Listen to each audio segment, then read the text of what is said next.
नमस्कार, हरियाणा न्यूज देख रहे हैं आप। मैं हूं आपके साथ केशव कुमार और समय हो चला है अपने इस खास कार्यक्रम का, जिसमें हम विश्लेषण करेंगे उन तमाम मुद्दों का, विषयों का जिनका संबंध और सरोकार जुड़ा है सीधे तौर पर आपसे। तो आइए शुरुआत करते हैं अपने इस खास कार्यक्रम की, जिसका नाम है खबर गरम है।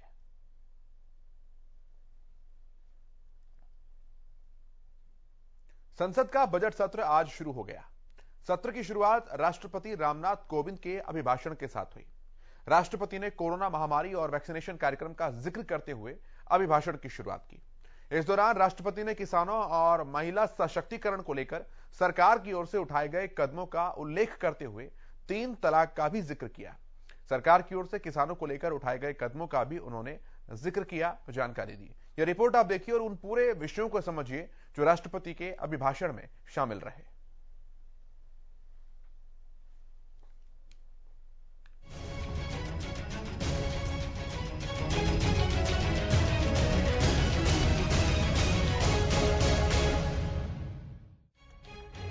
राष्ट्रपति रामनाथ कोविंद के अभिभाषण के साथ ही बजट सत्र की शुरुआत हो गई है। अभिभाषण के दौरान राष्ट्रपति ने अपनी सरकार की पूरी रूपरेखा रखी और उन्होंने बताया कि केंद्र सरकार लोगों के फायदे के लिए किस तरह से काम कर रही है।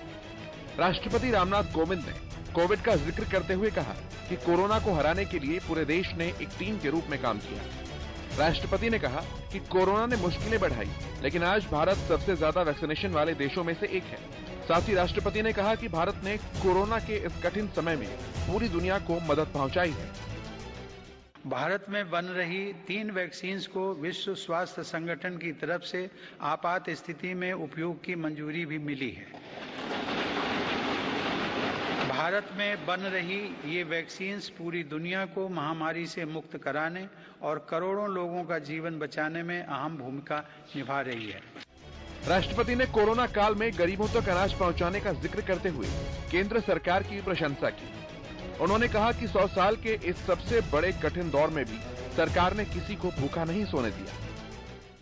कोरोना के इस महासंकट में हमने बड़े बड़े देशों में खाद्यान्न की कमी और भूख की परेशानी देखी है, लेकिन मेरी संवेदनशील सरकार ने इस बात का पूरा प्रयास किया कि 100 साल के इस सबसे बड़े संकट में कोई गरीब भूखा ना रहे। प्रधानमंत्री गरीब कल्याण अन्न योजना के अंतर्गत मेरी सरकार सभी गरीबों को हर महीने मुफ्त राशन दे रही है। राष्ट्रपति रामनाथ कोविंद ने अभिभाषण में कहा कि सरकार ग्रामीण अर्थव्यवस्था और देश के किसानों को सशक्त बनाने के लिए निरंतर काम कर रही है। सरकार ने रिकॉर्ड उत्पादन को ध्यान में रखते हुए रिकॉर्ड सरकारी खरीद की। देश के 80% किसान छोटे किसान ही हैं, जिनके हितों को मेरी सरकार ने हमेशा केंद्र में रखा है। प्रधानमंत्री किसान सम्मान निधि के माध्यम से 11 करोड़ से अधिक किसान परिवारों को 1,80,000 करोड़ रुपए दिए गए। इस निवेश से कृषि क्षेत्र में आज बड़े बदलाव दिखाई दे रहे हैं। महिला सशक्तिकरण पर सरकार का ध्यान। इसके अलावा राष्ट्रपति ने कहा कि महिला सशक्तिकरण की तरफ सरकार का खास ध्यान है। लड़कियों की शादी की उम्र लड़कों के बराबर होगी। सैनिक स्कूलों में अब लड़कियों का भी नामांकन होता है। 3 तलाक का जिक्र करते हुए उन्होंने कहा कि सरकार ने 3 तलाक को कानूनन अपराध घोषित कर समाज को इस कुप्रथा से मुक्त कराने की शुरुआत की है। भारत में इंटरनेट की कीमत सबसे कम। वहीं राष्ट्रपति ने इंटरनेट का जिक्र करते हुए कहा कि भारत में इंटरनेट की कीमत सबसे कम है। 5G पर भी काम तेजी से जारी है। भारत में स्टार्टअप तेजी के साथ बढ़े हैं। इससे देश में रोजगार बढ़ेंगे। 2 करोड़ से अधिक पक्के घर मिले। उन्होंने कहा कि सरकार गरीब की गरिमा बढ़ाने का काम कर रही है।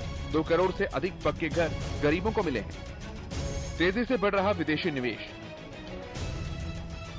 राष्ट्रपति ने कहा कि भारत का विदेशी मुद्रा भंडार $630 बिलियन है। भारत में विदेशी निवेश तेजी से बढ़ रहा है।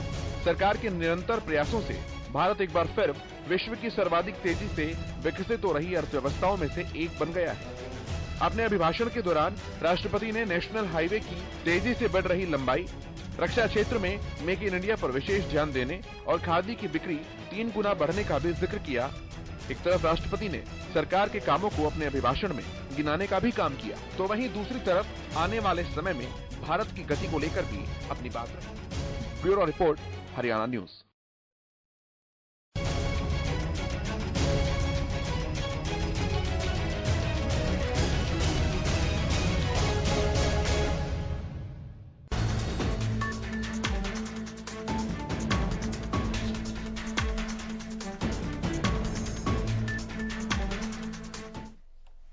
देश का बजट आने जा रहा है। 5 राज्यों में होने वाले चुनाव के बीच इस बजट को काफी अहम माना जा रहा है। जहां सरकार लोक लुभावन घोषणाएं कर सकती है, तो वहीं महंगाई जैसे चुनौतियों से निपटने के लिए क्या क्या कदम उठाएगी, उस पर भी लोगों की नजरें रहेंगी।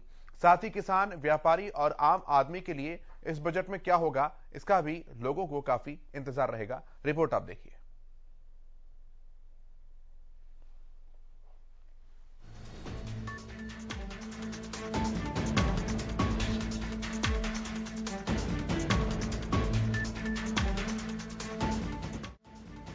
राष्ट्रपति के अभिभाषण के साथ बजट सत्र की शुरुआत हो गई है। इसके साथ ही वित्त मंत्री ने आर्थिक सर्वेक्षण भी पेश कर दिया है। आर्थिक सर्वे मौजूदा वित्त वर्ष में सरकार के कामकाज का अर्थव्यवस्था पर क्या असर हुआ है, इसका एक तरह से रिपोर्ट कार्ड होता है। लेकिन अब इंतजार है बजट पेश होने की, क्योंकि 5 राज्यों में हो रहे चुनाव के बीच इस बजट में क्या कुछ रहने वाला है, उस पर सभी की निगाहें हैं।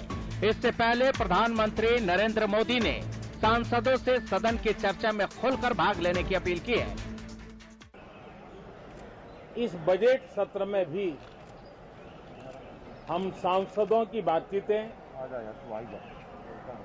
हम सांसदों के चर्चा के मुद्दे, खुले मन से की गई चर्चा वैश्विक प्रभाव का एक महत्वपूर्ण अवसर बन सकती है। मैं आशा करता हूं कि सभी आदरणीय सांसद, सभी राजनीतिक दल खुले मन से उत्तम चर्चा करके देश को प्रगति के रास्ते पर ले जाने में, उसमें गति लाने में अवश्य मददरूप होंगे। एक तरफ प्रधानमंत्री ने बजट सत्र में सभी सांसदों से सदन की चर्चा में खुलकर हिस्सा लेने की बात कही है, तो दूसरी तरफ इस बजट से लोगों को काफी उम्मीदें हैं। महंगाई कम होने की उम्मीद। कोविड काल में नौकरियां जाने के बाद एक तरफ जहां लोगों की आर्थिक स्थिति खराब है, तो दूसरी तरफ सभी सामानों पर बढ़ते दाम लोगों के लिए मुसीबत का सबब बन गया है। पेट्रोल डीजल की कीमतों में वृद्धि, रसोई गैस की कीमतों में इजाफे की बात हो या फिर सरसों के तेल की कीमतों में लगी आग ने लोगों का जीना मुहाल कर दिया है। बजट में सरकार महंगाई पर मरहम लगाने की कोशिश करेगी। बेरोजगारों को उम्मीदें। बढ़ती बेरोजगारी और हाल ही में रेलवे में परीक्षा को लेकर अभ्यर्थियों के प्रदर्शन भी एक अहम मुद्दा है। बेरोजगारी दर बढ़ने से युवा परेशान हैं। कहीं प्रदर्शन हो रहा है तो कहीं रोजगार के अभाव में लोग खुदकुशी कर रहे हैं। ऐसे में सरकार बेरोजगारी को लेकर क्या ऐलान करती है, इस पर सभी की निगाहें टिकी है। व्यापारियों की उम्मीदें। कोरोना काल में सबसे ज्यादा असर व्यापारियों पर पड़ा है। पहले लॉकडाउन ने व्यापारियों के व्यापार को तबाह कर दिया और रही सही कसर पाबंदियों ने निकाल दी है। ऐसे में व्यापारी वर्ग को उम्मीद है कि सरकार उनके लिए कोई आर्थिक पैकेज की घोषणा करेगी। इसी कड़ी में क्या कुछ व्यापारियों की मांगे हैं, इनमें कड़ी के लिए ज्यादा जानकारी के लिए बात कर लेते हैं। व्यापारी जुड़ रहे हैं हमारे साथ। सर, क्या कुछ बताना चाहेंगे? जिस तरीके से 1 फरवरी को बजट आने जा रहा है, क्या कुछ उम्मीदें जताई जा रही हैं?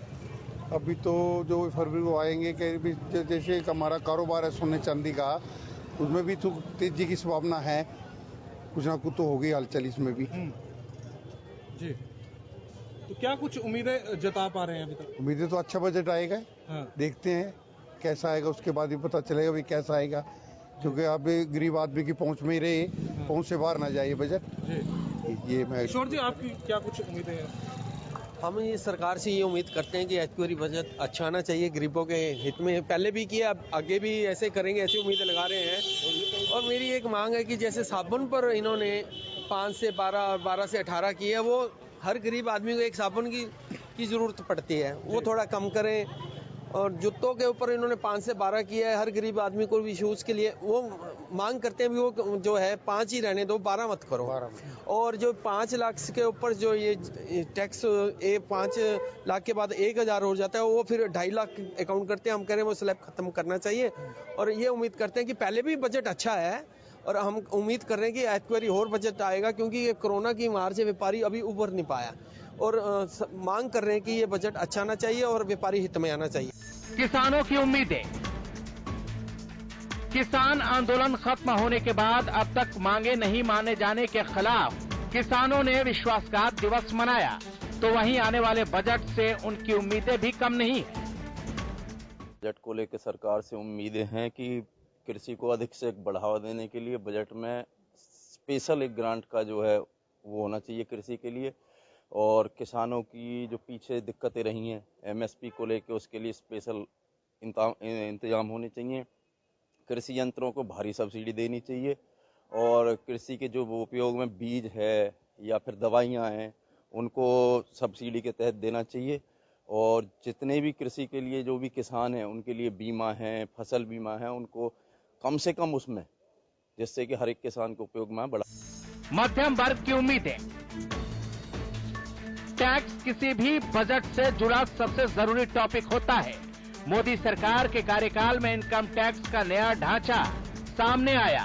इसी तरह इनडायरेक्ट टैक्स में जीएसटी लाकर व्यापक बदलाव किया गया है। इस बजट में लोग उम्मीद कर रहे हैं कि 80C के तहत मिलने वाली छूट की सीमा बढ़ाई जानी चाहिए। कोरोना महामारी के चलते लोगों की आमदनी पर असर हुआ है और काम करने के कल्चर में तेजी से बदलाव हुआ है। कई सेक्टर में लोग 2 साल से वर्क फ्रॉम होम कर रहे हैं। ऐसे में बजट में इन कर्मचारियों को तोहफा मिलने की उम्मीद बढ़ी है। हालांकि वित्त मंत्री का जब पिटारा खुलेगा तो पता चलेगा कि किसकी उम्मीदें पूरी हुई हैं और किसको झटका लगा है। Bureau report, Haryana news.